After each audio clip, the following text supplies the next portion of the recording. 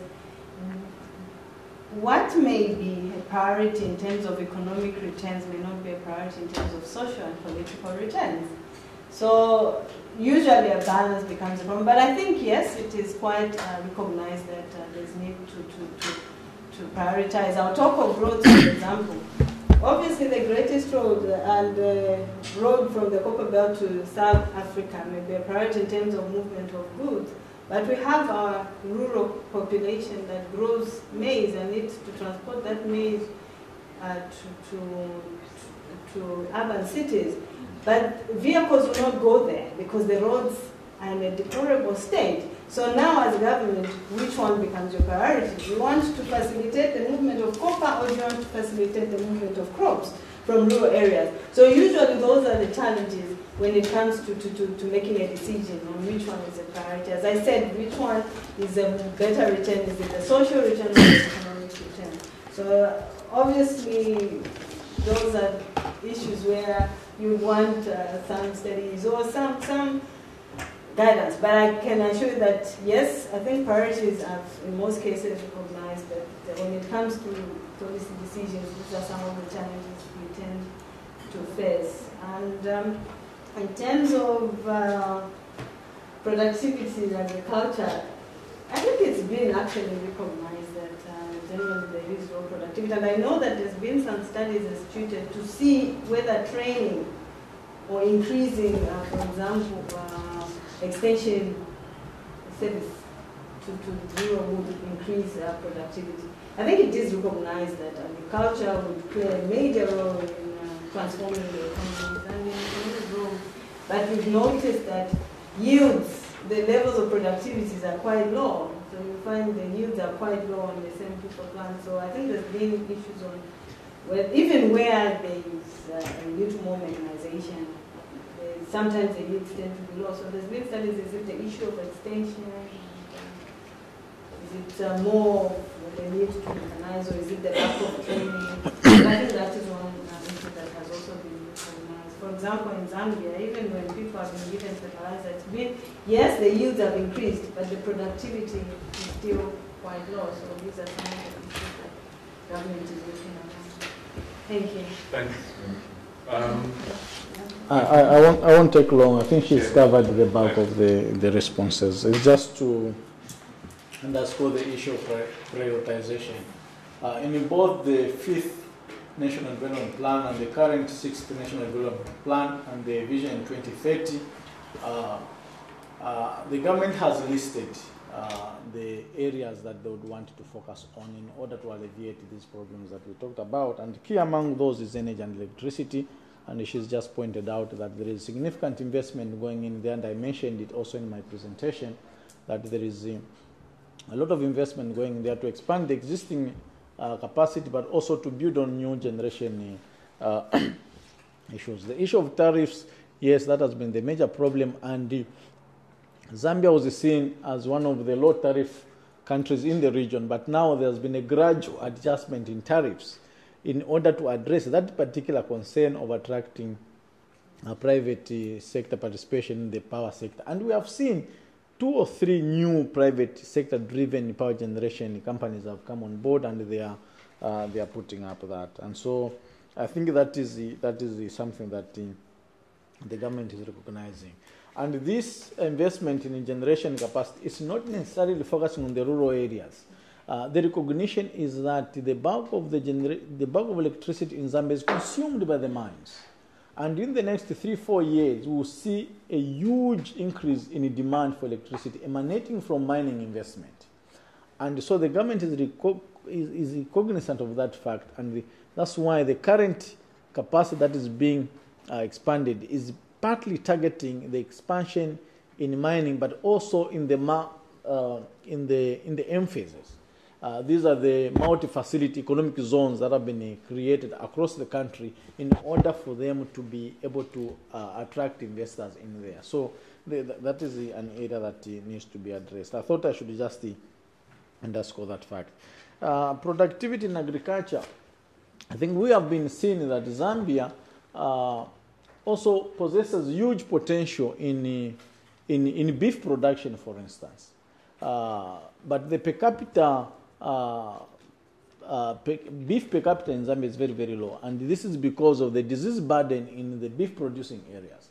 One way is to increase productivity in this industry, and I think there's been a study recently by the World Bank which was trying to assess how Zambia can exploit this potential and grow the beef industry, not only focusing on the crops, but also focusing on other areas of agriculture that we need to work on. And I thought I should mention those aspects. And I think the bulk of the responses goes as provided. Thank you very much.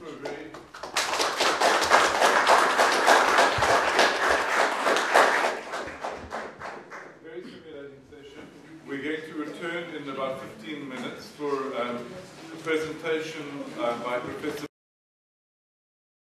Professor at Duke University, specializing in tax policy. He got involved in the Zambian project before I did, and I was very lucky that when I arrived in the program, that he'd already been engaged in the project, because he kind of has been able to set an example about how to effectively engage on policy issues with government. We're at an advanced stage of the work that he's been doing on trying to help the Zambian government get better social returns out of mining through the taxation system in particular. So I don't think there's time to do it. I've just come to this meeting from a meeting of the development working group of the G20, preparing for the G20 summit that's going to take place in Cannes in just over a month. And what's interesting is how the issue of what's called domestic resource mobilization, or in more simple terms, the ability, particularly of developing countries, to mobilize taxes domestically has moved up the agenda. Has moved up the agenda for a couple of reasons, partly because it's increasingly widely recognized that particularly international companies are very difficult to tax in developing countries, and that this is a challenge which we do need to address collectively, and there are various ways of trying to do that. But also because, as we all know, the countries that have traditionally provided ODA are not in a position to increase their support. Many of them are talking openly about cutting their ODA budgets. A few, like the country that we're in at the moment, has found ways to resist that up to now, fortunately. But it is a fact of life that domestically raised taxes are going to be able to pay, and going to have to pay much more, both for the infrastructure and for the human resource development that we've been talking about in the previous session. So Bob's going to tell us how to do it. Thank you very much. It's a pleasure being here. What I'm going to talk about this afternoon is a draft chapter of a book that is being edited by Paul Collier and Chris Adam, and it is very much a draft. I'm going to speak about the high points here, but I encourage you to critically read the draft. It's available, and I would appreciate any comments that you have either today on the presentation, but also on the draft. It would certainly help. It would increase the value of the final product. Let me also say that in the context of my comments in hitting the high points, I am not going to speak about the history of the fiscal regimes in mining. That's a different chapter of the book that I didn't draft. And actually, with my involvement in Zambia began, I was not asked to look at the history. I was asked to look at here's the situation now and where do we go from here. The history, of course, is important, and I'll make some comments about my understanding of the history as we proceed. But I'm not going to develop the history systematically per se. And finally, I will try to be brief because I would really appreciate the discussion. Let me begin just with giving you some feeling for mining in Zambia and the revenues and the revenue flows. There are tables in the text, so I'm not going to put tables on the board. I'm just going to give you some graphs just to give you a feel about what the dynamics have been over the past 10 years. If you look at mining share of GDP in Zambia, what you'll notice is that since 1994 is consistently, more or less consistently, with the exception of 2006 when prices went up, it's been going down. And there has been some concern about that, and there's lots of discussion about increasing and further going down the intensive margin on mining in Zambia. The share of mining share of total revenue, however, certainly has been low historically until 2004. Once there were some modifications to the fiscal regime early in the 2000s after the privatization at the end of the last century, and have consistently reasonably gone up. There are some reasons for that. The companies have written off their investments. There was lots of accelerated depreciation and things like that for their initial investment. So all those things have been written off. So there are profitable mines in the country. And in addition, there have been some changes in the fiscal regime. In 2008, there was the introduction of a significant reform with an excess profits tax and a couple of other things. But if you look past 2008, which is not here, this number has gone down because those charges were repealed, with the exception of the 3% royalty and one variable rate charge, which I will discuss briefly. Let's start with a bit of context. Fiscal regimes, and I say for lack of a better term, fiscal regimes, in mining can be divided into basically three categories. One is historically what's called a tax royalty regime. Government owns the reserves, gets a royalty, and then imposes the general tax regime.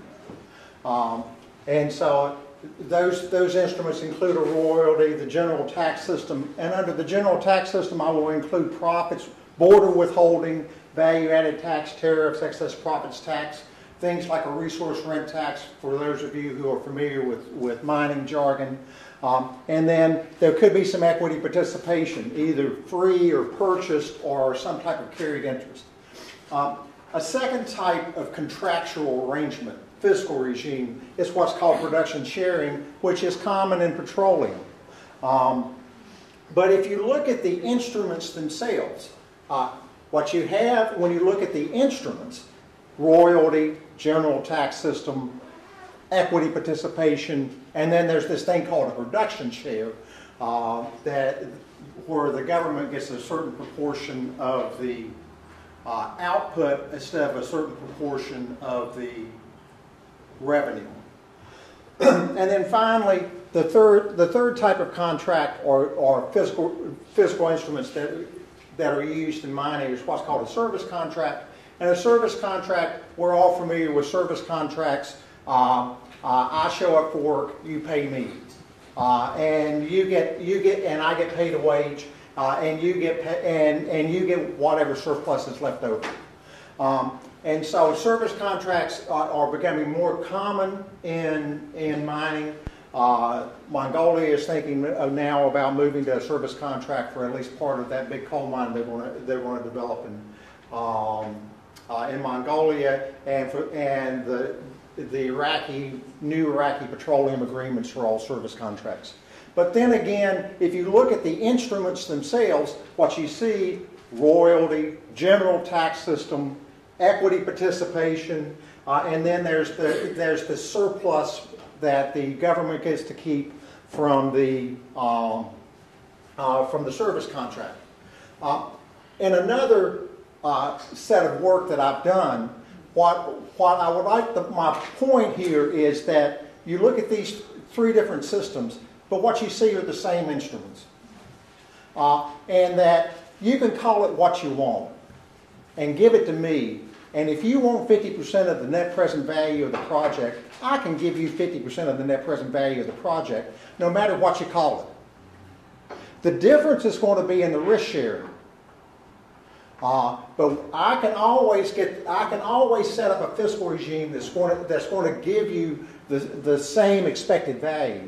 And so the real difference in these contractual schemes are not necessarily in the instruments themselves, but in the risk sharing. Zambia's fiscal regime is a traditional tax, currently is a traditional tax royalty regime. Since privatization at the end of the last century, and it has minority equity participation. ZCCM has something like 25% of equity participation in some of the mines. In mining, few countries have production sharing or service contracts, except in hydrocarbons. And the point again is that the devil is in the details. It's not what it's called, it's how it works. And it's the techniques that are used and the incentives that are created by the different instruments that are used, and the coordination of those different instruments. If you look at Zambia's share from these particular elements, the company tax, as you can see, has now become relatively important, as I said, because they've written off the investments, that type of thing.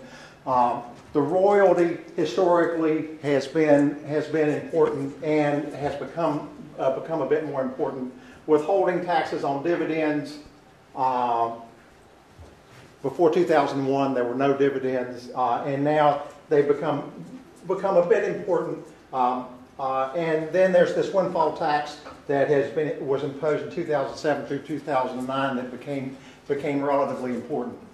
If you look there, I didn't include dividends from ZCCM, and the reason is there's not any, which is an issue that about which I want to return.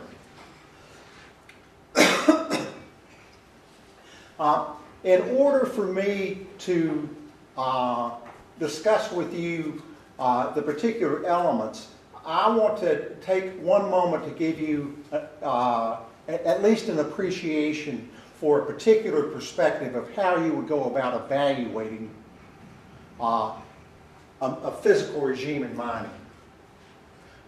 And my perspective could be right, could be wrong, but at least I think that the perspective that I have is, with respect to the evaluation of these different instruments, is at least consistent.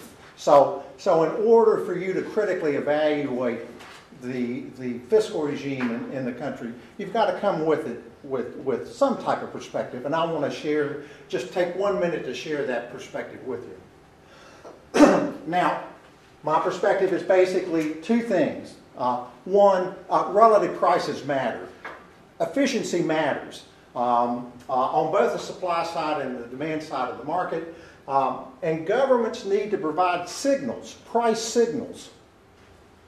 They're not necessarily price makers, but they've got to provide price signals, not only to the companies, but to themselves, about what the relative scarcity of these different resources are and the opportunity cost of using these different fiscal instruments. And so the implication for me is, unlike some in the natural resource literature who would claim that it's all rent, I don't take that view. And because I take the view that it's not all rent, the type of payment and the structure of the payment may in fact matter with respect to not only to efficiency, but with respect to the price signals themselves. So part of this framework then is to look at the separation of the ownership between the different types of assets. Most countries own the reserves. There's labor, and then there's machines. There's physical capital and technology. This is what the government owns. The government doesn't necessarily own the mine, but it owns the reserve. And because it owns the reserves are going to be, the value of the reserves on the demand side, not the supply side, but on the demand side of the market are going to be determined by the laws of derived demand, are going to be determined by the value of output and the production technology. Governments do not give title to the reserves to the private sector. I have yet to see a mining contract where the government actually gives the reserves in the contract to the mining company. And not only the reserves, but the land. So if you think about it, the government's not giving up part of the country when it enters into a contract. It's going to be selling these inputs. And so the important point is that resource-owning governments are a supplier of a factor of production, an important, an essential factor of production, but nonetheless a factor of production. But governments do more than this. They're more than the resource owner. And the way I like to think of it is that governments have to wear a number of hats. Okay? And clearly they're a resource owner. But they're also a tax collector. And they have to develop the general tax system. They may be a passive investor. They may take an equity position, not only in mining companies, but in other companies. They may take a passive equity position, or they may be an operator. They may, in fact, operate the mine with the way that Zambia did before privatization. And so the structure of the fiscal regime is going to depend on not only on the combination of hats, the number of hats that the government wears, but on the structure of the payments that arises because of that structure. And if you look at the gains and the cost of wearing these different hats, let's start here, which is the easiest. If I'm a passive investor, if I own shares of some stock traded on the New York Stock Exchange, then what I get is a return, a proportional share of the return of dividends and capital gains that arise because of that equity participation. If the government is a tax collector, then it's going to collect all taxes, not just taxes from the mining sector, but the taxes from all sectors, or perhaps from other economic sectors. And what the government gets when it's a resource owner is that it gets the structure of payments: bonuses, auction bids, royalties, excess profit schemes. All those types of things accrue because the government owns the reserves. But offset against these gains are cost. The government owns a reserve the reserves in the ground. As those reserves in the ground are extracted, the value of the reserves in the ground get depleted. And that's going to be true regardless of whether or not 100% of the reserves are ever extracted. Whatever is extracted is going to deplete the value of the reserves. And that cost should, I would argue, be taken into account. There could be some lost diversification because the country can become more dependent on mining than it would like. On the general tax, with regard to general taxes, there's distortions in private sector decision making. We're all familiar, who have had basic economics, are familiar with the welfare cost that comes from setting up distortionary tax systems. And then, of course, there's the administrative and compliance cost of running the tax system. Not only do you get this welfare cost, but somehow you got to collect the money. And collecting the money can be expensive. If you become a passive investor, you're foregoing the opportunity cost of capital from investing in other sectors. At least that, and you may, depending on how long a position you take in a particular sector, say mining, you may in fact be decreasing the diversification of the economy.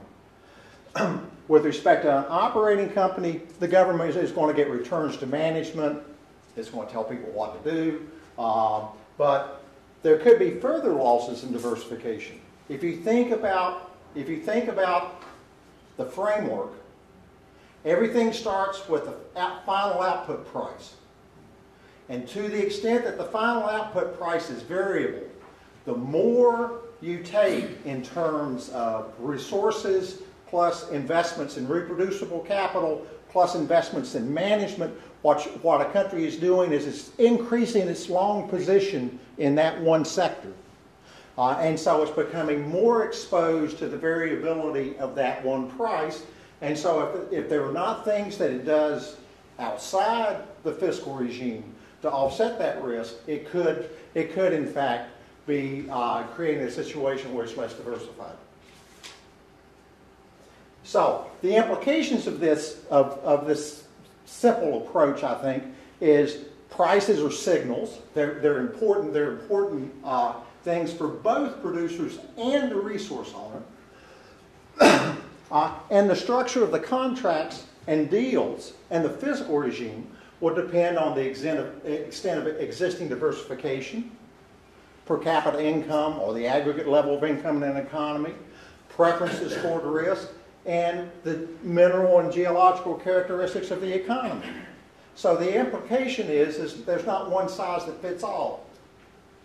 How far a country wants to go in these, with respect to the use of these different fiscal instruments, and whether or not they choose any of them it may in fact be idiosyncratic. So what that means is that doing international comparisons of mining fiscal regimes becomes a bit problematic, because you need to at least take into account these other factors when trying to evaluate the fiscal regime.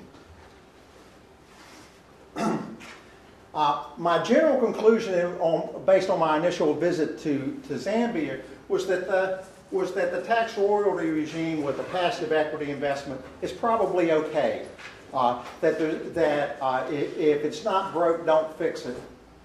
So there's no need to change. I still don't see any need to change that basic structure of the fiscal regime. I mean, to go to a production share or to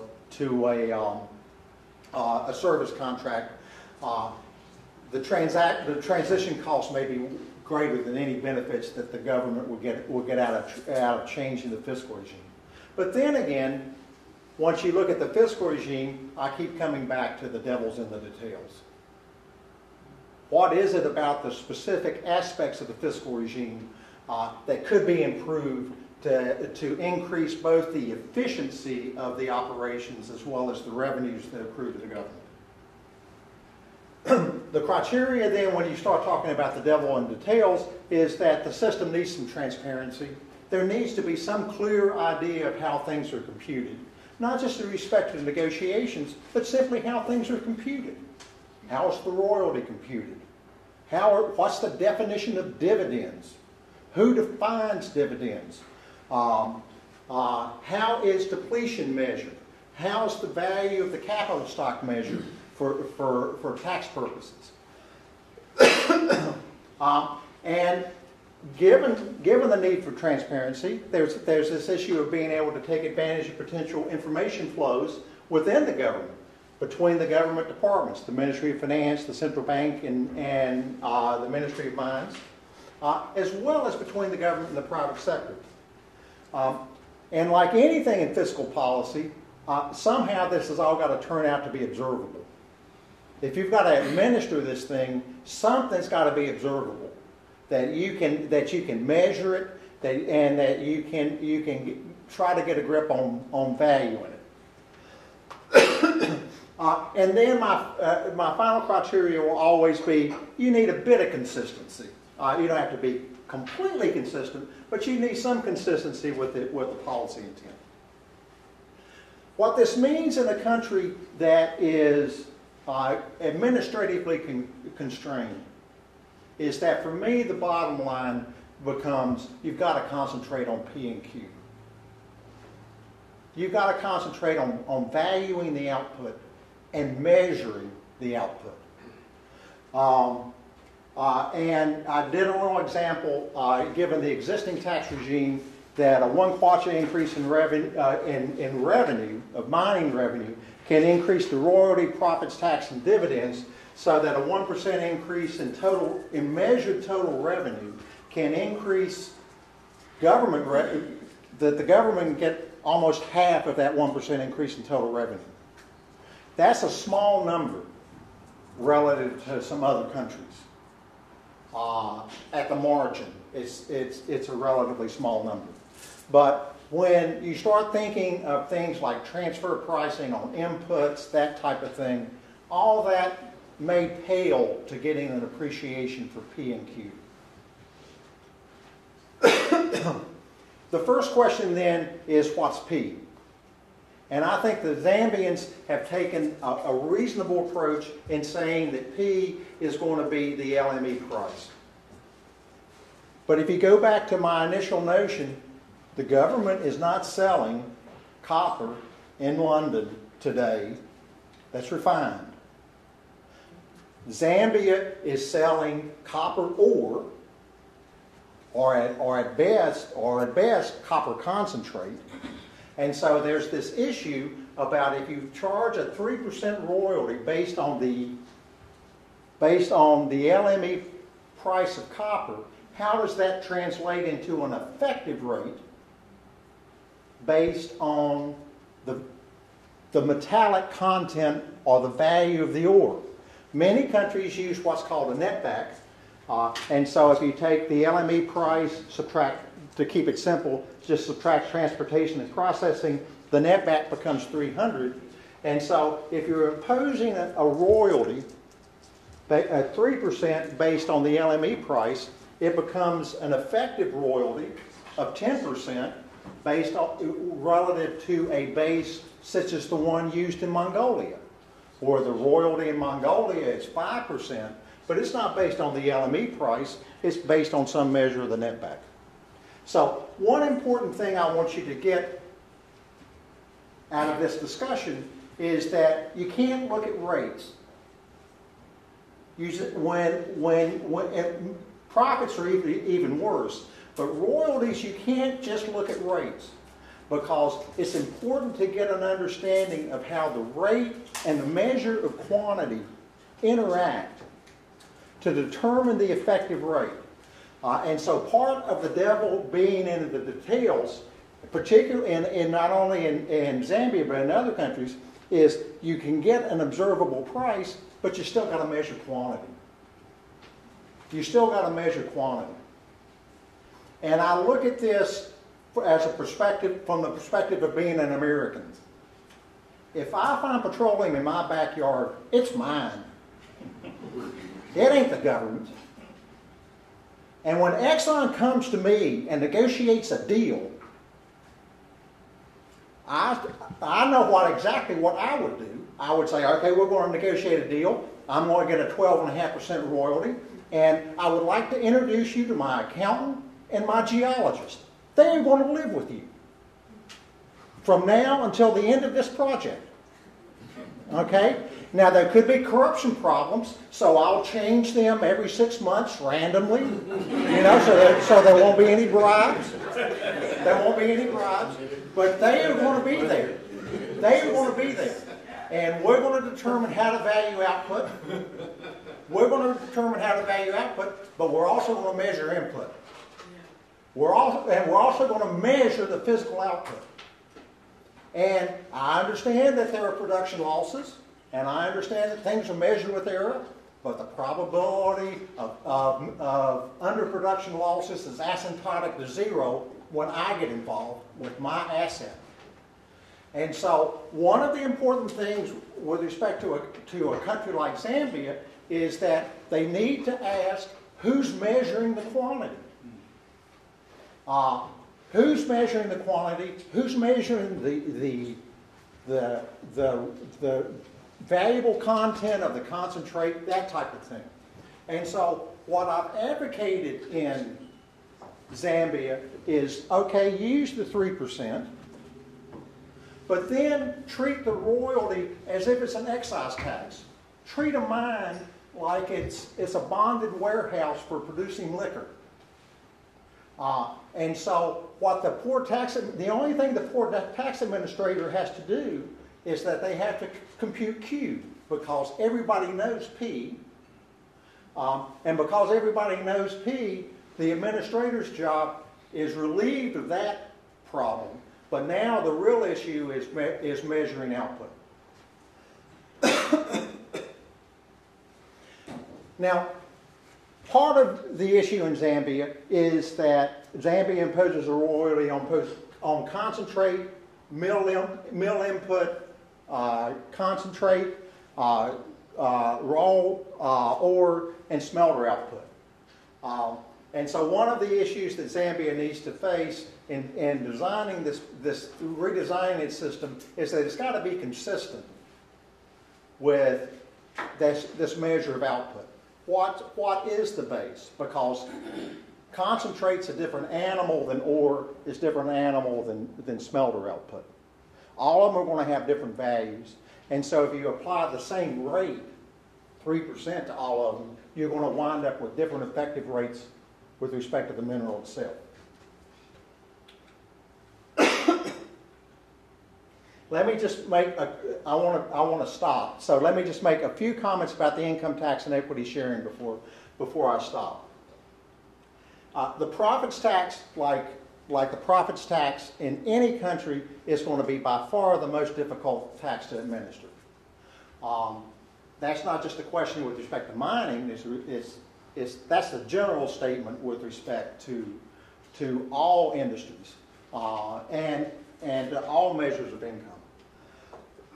Now, Zambia has no, I guess what would be the term, no vertical ring fencing.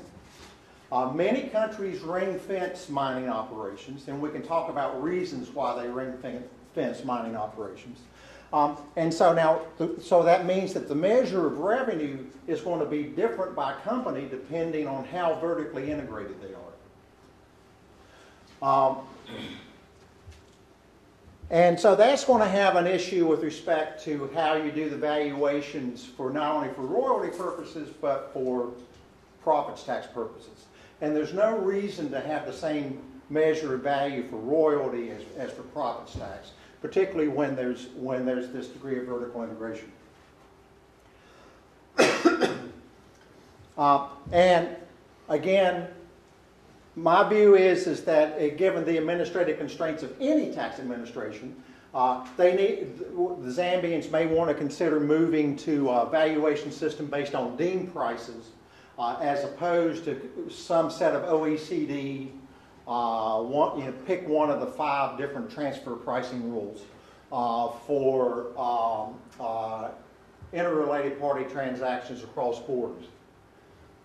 An issue then is how you deal with hedging, and given the way the tax rules work in most countries, with hedging being an expense or taxed on or generally accounted for on a realization basis, well, the Zambians have been including hedging with revenue, and if you look at what's happened in Zambia with respect to hedging, you would think these companies were, they bet wrong 100% of the time. And so because they bet wrong 100% of the time, what I've recommended is that they split hedging off from other revenue and treat it as a separate category of income. So treat it like foreign exchange gains and losses, that type of thing, to eliminate the problems of timing differences and all that sort of stuff that you get in attribution with respect to hedging expenses, and that would clean up a lot of the issue on valuation on output. Thin capitalization is an issue. For those of you who don't know, there's a question of when a company borrows money from its parent company, what interest rate is charged, how much debt should there be, that type of thing. And I've made some technical recommendations on changing that thin capitalization rule. Incentives, they have the Zambians move to immediate expensing on exploration and development expenses. I believe those are capital expenditures and ought to be amortized. And so I'm recommending moving back to the older regime. Let me skip the variable rate profits tax. We can come back to that, but I want to talk about two final points. One is the fiscal regime was negotiated in the contracts and were not necessarily part of statutory law. The Zambians have come along and now said we're going to put things in the statutes, and that the statutes are going to be binding. But then there's an issue if they renegotiate these contracts, whether or not there's going to be stabilization. And what stabilization means is that whatever the fiscal regime is on the date of the signing of the contract, is going to be the fiscal regime that will be binding for the term of the contract, regardless of what happens to the fiscal regime, the general fiscal regime. So if tax rates go up, it doesn't affect us. That type of thing. There are economic problems with that, but I want you to just think for a second about being just, sort of the more mundane problem of being a tax administrator. You got 20 mining contracts negotiated at 20 different dates, and somehow now you got to administer 20 different tax regimes. It becomes unadministrable. To have that type of stabilization for a long period of time. much less I appreciate the problems captured and the reasons why stabilization goes into mining contracts, but there are significant costs. And I think those costs need to be recognized going forward, given Zambia's positive experience over the past 10 years in being able to make most of its contractual obligations. So if there's going to be stabilization, make sure that it's a fixed term, not for the duration of the contract. Not make it one-sided. Some of these stabilization clauses have the following terms. If the income tax rate goes up, and not our problem, we're not going to pay. But if the income tax rate goes down, we take it. We take it. So this type of one-sided stabilization, I think if you're going to have stabilization, it needs to be symmetric. And so if the company wants stabilization, we'll fix it, but it's going to be fixed. It won't go down.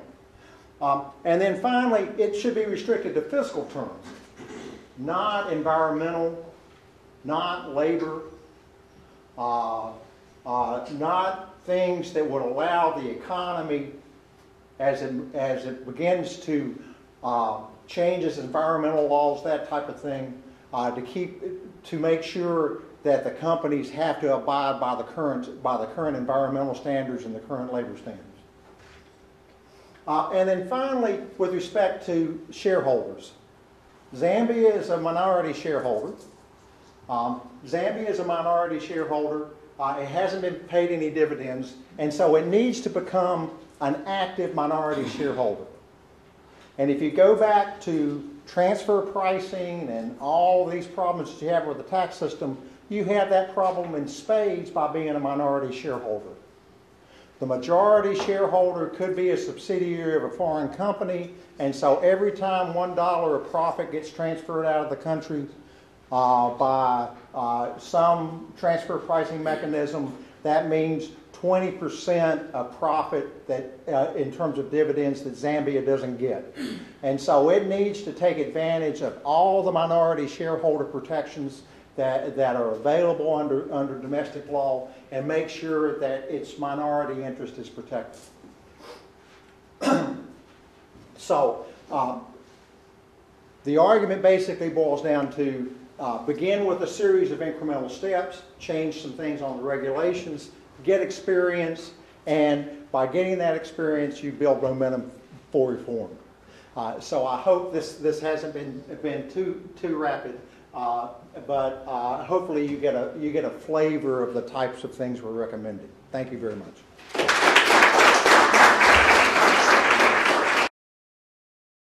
He's going to make some initial comments and response.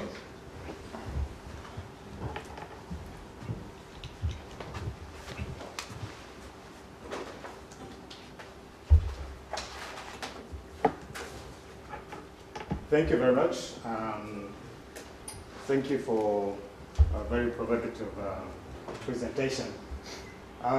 We have had a privilege of looking at the draft paper which was sent to us, and we did look at it, and we wanted to respond to it in the context of what its value addition is to the operations of the Revenue Authority.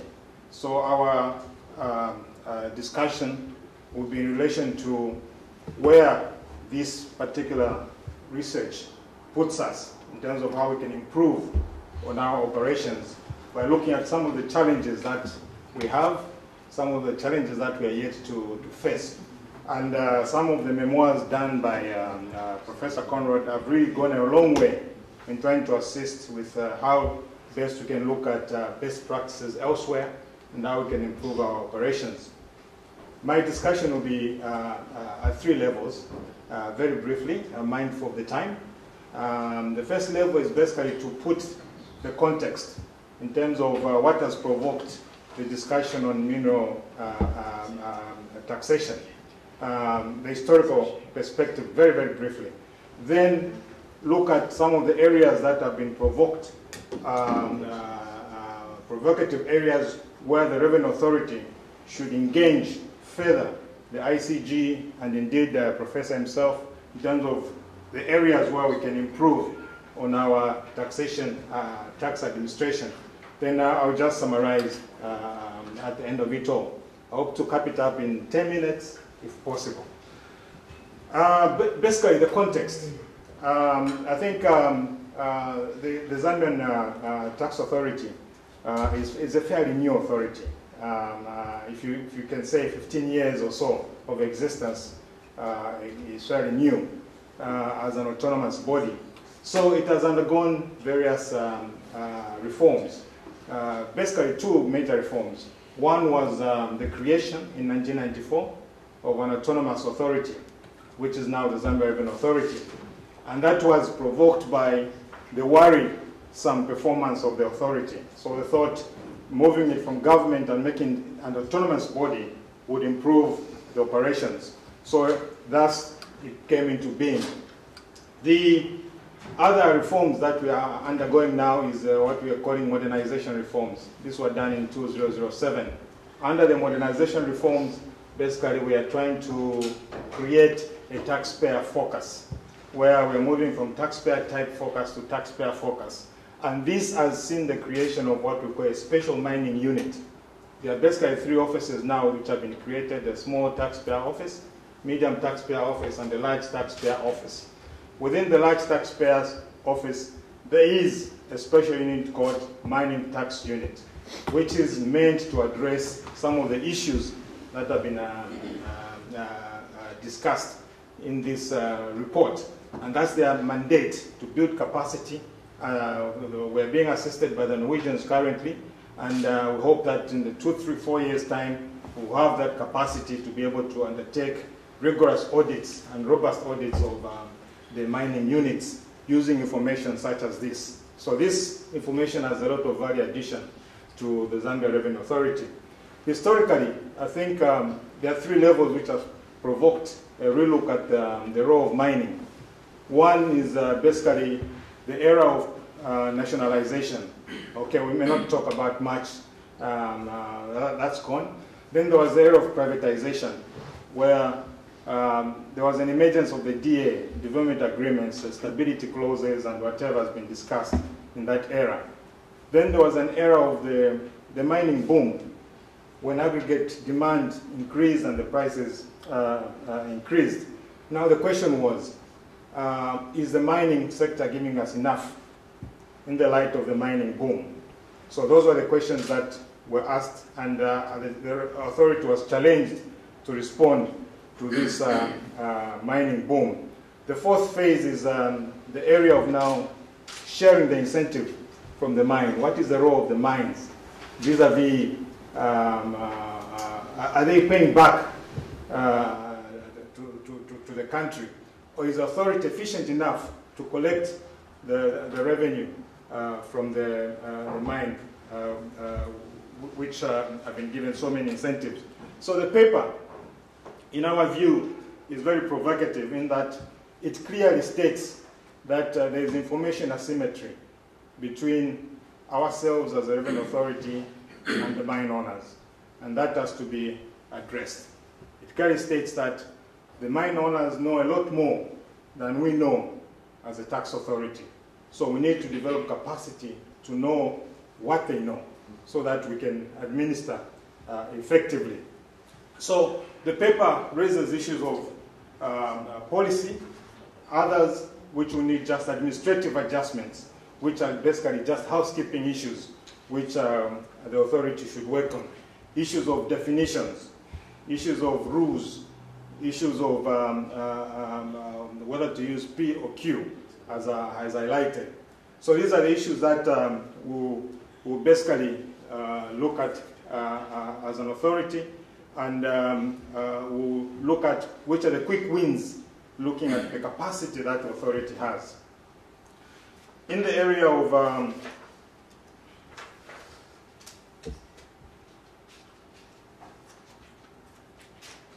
the paper also looks at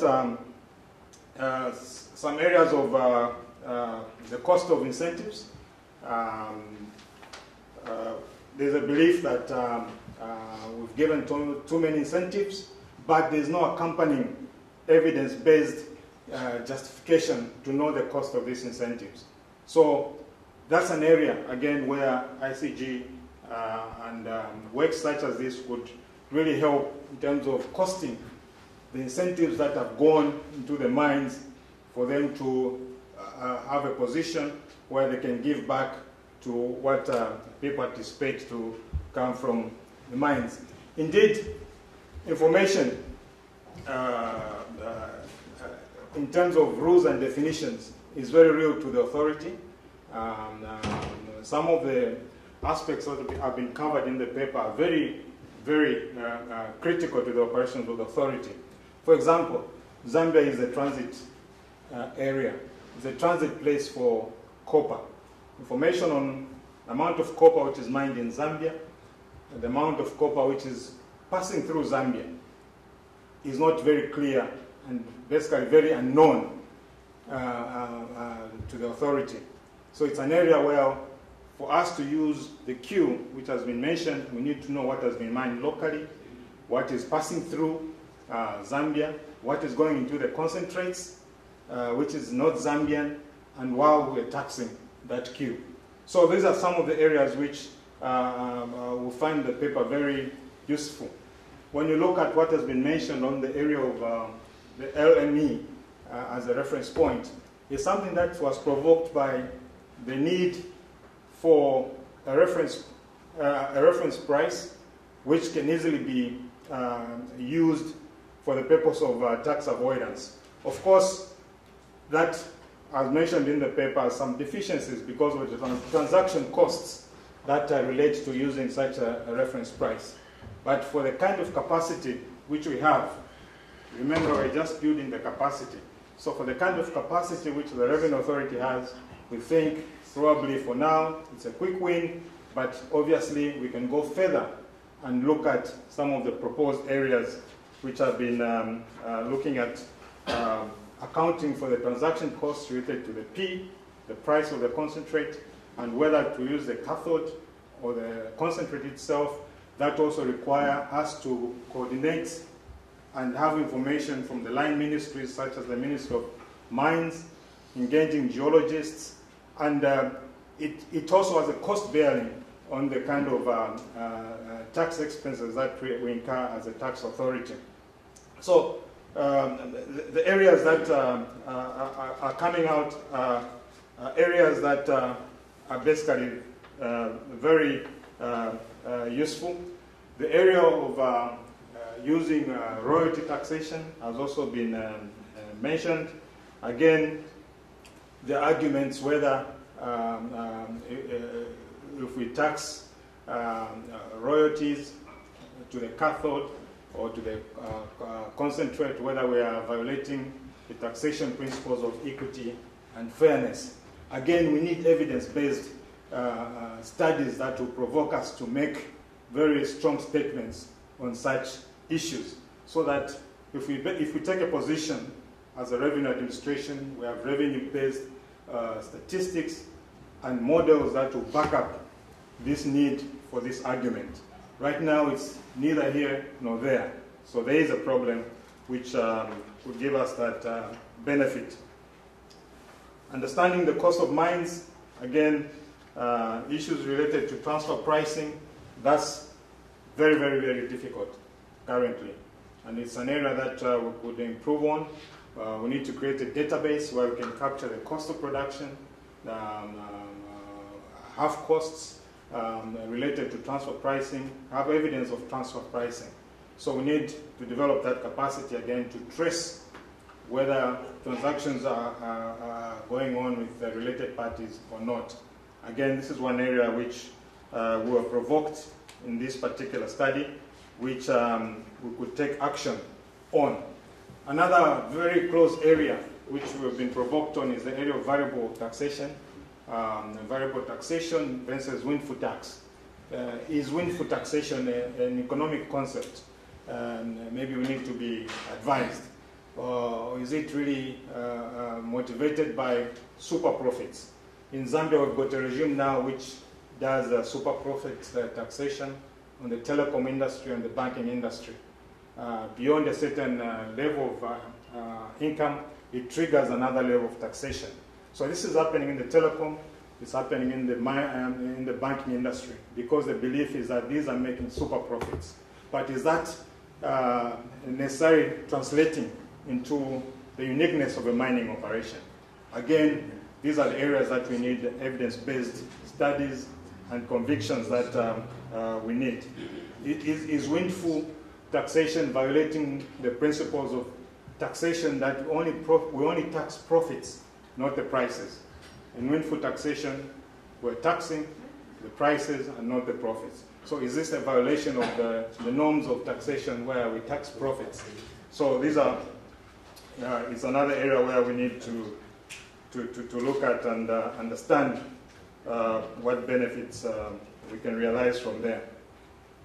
The areas of thin capitalization, again, it's a definition issue. How do we define debt? How do we define equity? And in the paper, we've been provoked in terms of where the areas of deficits are, in terms of definition and the rules that can be set to avoid and making thin capitalization work for the authority.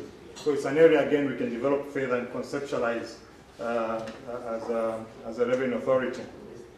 Lastly, I would just want to look at an area which was mentioned in terms of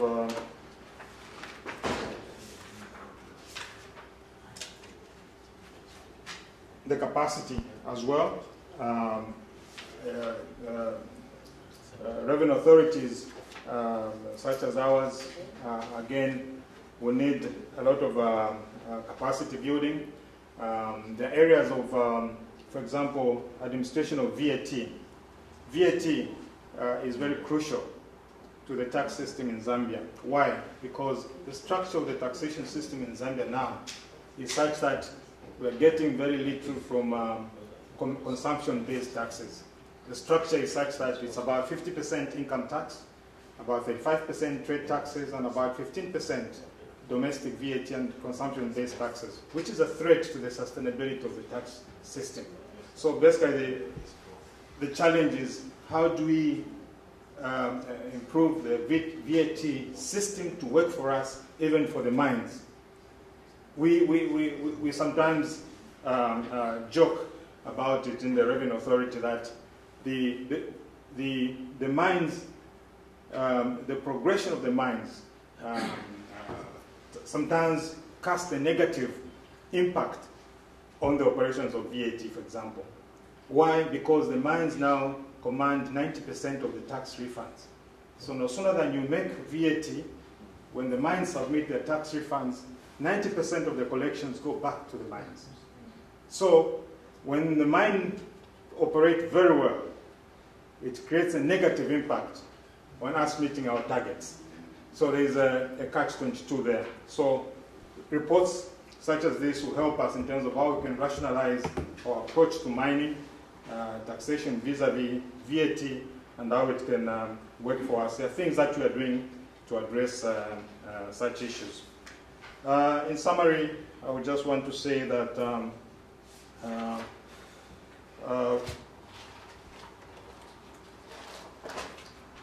the report, in summary for us,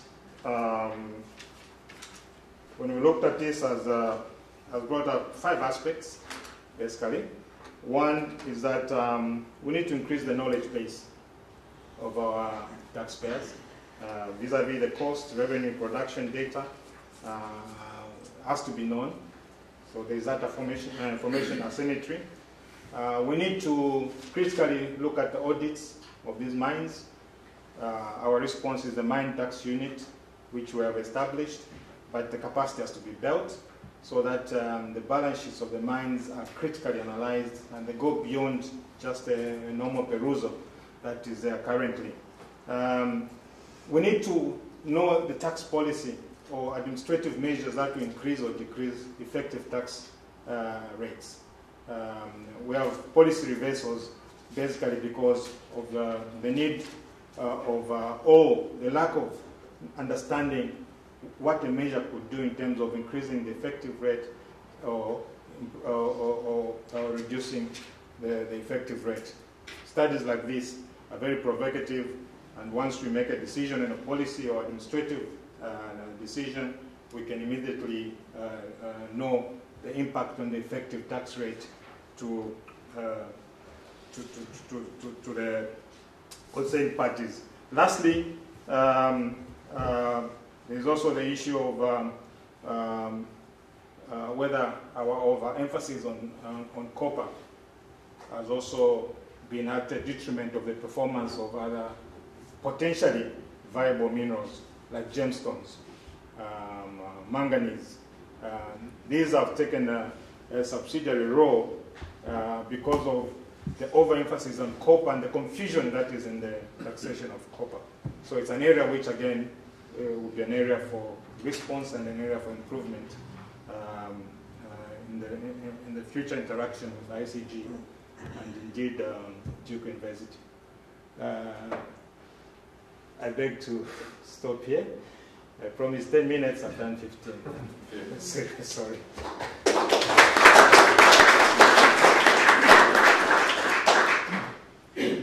Thank you very much. And we thought it was difficult paying tax. You can see how hard it is to collect it fairly and efficiently. And how central the issues that are raised here are to so many countries in Africa, other parts of the world as well, but particularly in Africa where we're very rich in resources and we have relationships with very powerful companies that have a lot of information that they don't share.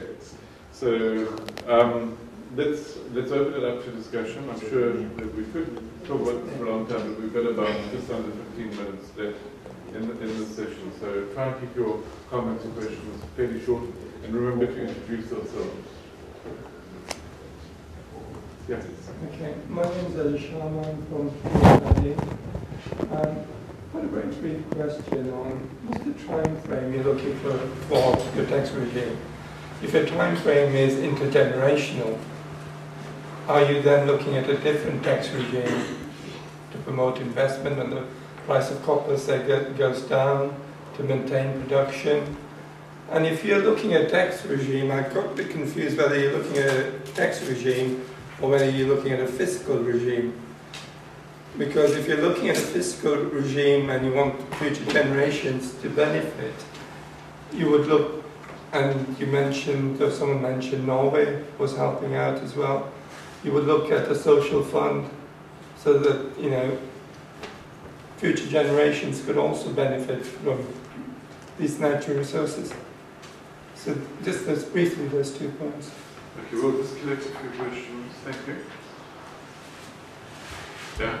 Keep coming in Nigeria. One question, which is when you look at the jump in revenue that happened in the recent past, have you looked at how far that came from the change in the tax regime, or to what extent there would have been a jump in revenue anyway without a change in the tax regime, perhaps as allowances were exhausted and that sort of thing? I mean, is it clear whether that jump came almost entirely from change in tax code or not? And also just an observation, you mentioned transfer pricing. I think potentially transfer pricing can be important on the investment as well as in terms of the product, because if the investment is overstated, then clearly you boost your allowances, etc.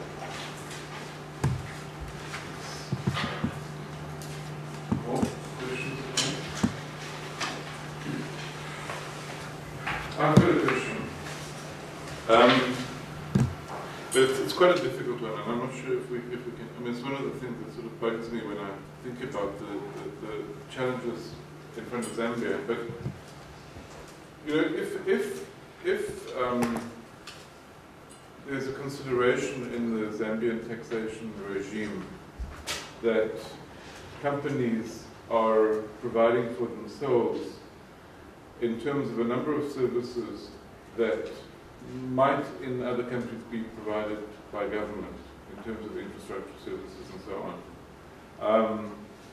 Is it appropriate for Zambia to address that through making tax concessions of various kinds, or would it be more appropriate, and I suppose I think it's a kind of leading question, but would it be better to try to improve the the tax regime and actually to improve the provision of services by the state.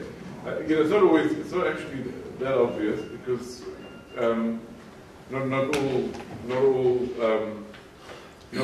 there are capacity issues which Alfred referred to, which obviously have to be taken into account. So, is it sensible to look at trade-offs there, or is it a cop-out? I suppose that's the question. Okay, let's have a go at those. Okay. I'll just take them seriatim. Your question about intergenerational and the time perspective, I think it's an important one because from my perspective, the reserves in the ground and the royalty are not a tax. If you think about it, that's really given the fact that the government owns the reserves, it's really a public sector pricing problem. It's not a tax problem at all. And so and the government's got to have this signal about how fast it's going to deplete the reserves. And it needs to take a very conscious effort in looking at the extraction profiles. And so with respect to the royalty itself, independently of the other parts of the tax system, I think it's very sensitive to this intergenerational issue in the following sense, that if the government gets the money and uses it well, then the future generation is going to benefit more than by simply leaving it in the ground.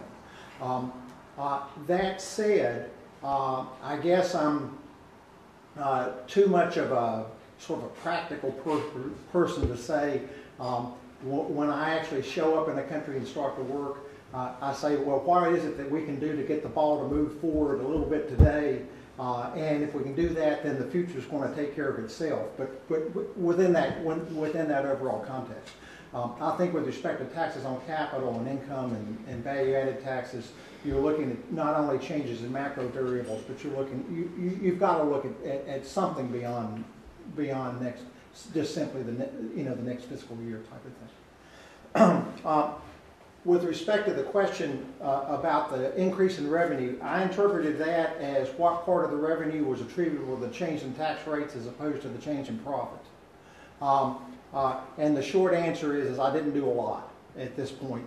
In 2008, there was this big change in the regime, and there was a significant increase in revenue, but there's been sort of this secular increase and that I basically attributed to the companies writing, and they got immediate expensing and all this sort of stuff, and so now they have nothing to deduct, and so they're finally beginning to pay some profits tax, and I think that bears out. The statistics sort of bear that out as well. And then finally, with respect to the question here about whether or not the private sector is actually providing services that are basically substitutes for what the government would do, either if the government had the money or if there was a different regime. I would be reluctant to give tax concessions there, but at the same time, not giving tax concessions doesn't mean that those expenses aren't recognized. Profitability is a measure of the return to equity capital, and if you have to make an investment in these things, that's a cost, and those costs should be recognized in the derivation and in the measurement of profit.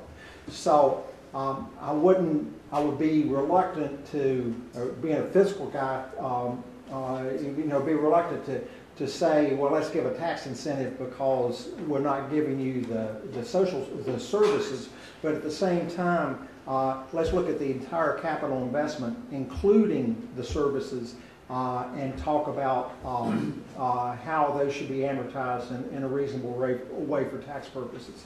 And then finally, I missed your other point about the inputs. You are absolutely correct. That there's an issue about the valuation of the initial investment, and just one comment there. I worked in Mongolia on evaluating the contract for this big copper mine in Mongolia, and the contract gets signed, and everybody has a drink, and they go away. And I said, "Whoa, wait! You just decide who's doing the audit on the investment? You can't just stop with the contract. When you get the contract signed, that's the beginning of this process, not the end. And there's going to be a $5 billion investment made in this mine, and somebody's got to audit that for the entire period before production begins. And so governments need to realize from the beginning that even though the companies are not operating at a profit or during this investment period where there are nothing but tax losses, they have got to be actively engaged in the valuation of everything that goes in and out. It won't be perfect, but they've got to do it. Well, I'll just limit myself to the last one on the issue of incentives. I think the question is, have we given too much? And do we know what we have given? And when will it stop? Because we don't have the models to really do the cost expenditure related to these incentives that have been given. And the political economy of it is the taxation era is coming from the ZCCM era. The ZCCM era had a very huge component of corporate social responsibility, and it was very visible in terms of giving out to the community around the mining in terms of infrastructure development, social development. Now when the new mines came in, there was a noticeable divorce from the corporate social responsibility, which was very visible at that time. The local councils, which were benefiting from ZCCM, also suffered tremendously. The roads that were mentioned were visibly negatively impacted because of the traffic. So there's this political economy at play, and I think this is what has prompted us to really go into looking at how we can really cost these incentives so that we have an argument whether we are costing it at a level which is below a threshold which we can economically accept as something that can trigger a multiplier effect. Yeah.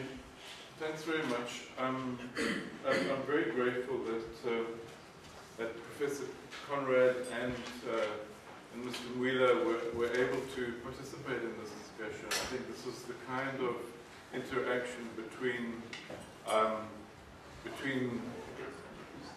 government departments that are rapidly improving themselves and top international experts that we do want to promote in the IGC process. And it's one of the kinds of things that I think we've been able to do that has short-term practical implications, but maybe wider implications as well. So thanks to both of you for attending and for the relationship that we have established between research and excellence in government through the IGC. So thanks very much for all of you.